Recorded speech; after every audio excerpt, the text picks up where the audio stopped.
ಇದು ನನ್ನ ಕೆಲಸ, ನನ್ನ ಧರ್ಮದ ಕೆಲಸ, ನನ್ನ ದೇವರ ಕೆಲಸ, ನನ್ನ ರಾಷ್ಟ್ರದ ಕೆಲಸ.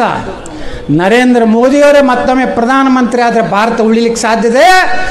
ಕಾಂಗ್ರೆಸ್ ಏನಾರೇ ಬಂದರೆ ದೇಶ ನಾವು ಒಂದು ಮಾಡಿದ್ದೀವಿ. ಆರ್ಟಿಕಲ್ 370 ತೆಗೆದು ಏನಾರು ಒಂದರ ಗಲಾಟೆ ಇದೆಯಾ? ಅಲ್ಲಿ ಪಾಕ್ ಆಕ್ಯುಪೈಡ್ ಕಾಶ್ಮೀರ ಜನ ಹೇಳಕತ್ತಾರೆ, ಪಾಕಿಸ್ತಾನದ ಜನ ಹೇಳಕತ್ತಾರೆ हमको नरेंद्र मोदी जैसा प्रधानमंत्री चाहिए, ये हरामखोर शरीफ नहीं चाहिए, ये हरामखोर भुट्टो नहीं चाहिए. ಅಲ್ಲಿ ಹೇಳ್ತಾರ, ಇಲ್ಲಿ ಹರಾಮ್ಖೋರ್ಗಳು हमको पाकिस्तान चाहिए. ಪಾಕಿಸ್ತಾನ ಚಲೋ ಗಡಿ ಒಳಗೆ ಬಿಟ್ಟು ಬರ್ತೀವಿ, ನಾವೇ ಕರ್ಕೊಂಡೋಗಿ ವಿಮಾನದಾಗಲ್ಲಿ ಬಸ್ನ ಕರ್ಕೊಂಡೋಗಿ ಹೋಗ್ರಪ್ಪ ಮಕ್ಕಳೇ ಅಲ್ಲಿ ಹೋಗ್ತೀನಿ ರೀ.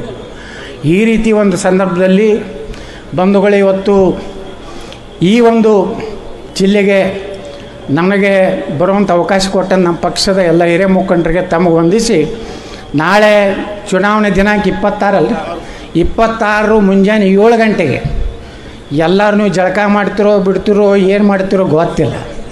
ನೀವು ವಾಕಿಂಗ್ ಎಲ್ಲಿ ಹೋಗ್ಬೇಕಂದ್ರೆ ಪೋಲಿಂಗ್ ಬೂತ್ ಕಡೆ ಹೋಗ್ಬೇಕು.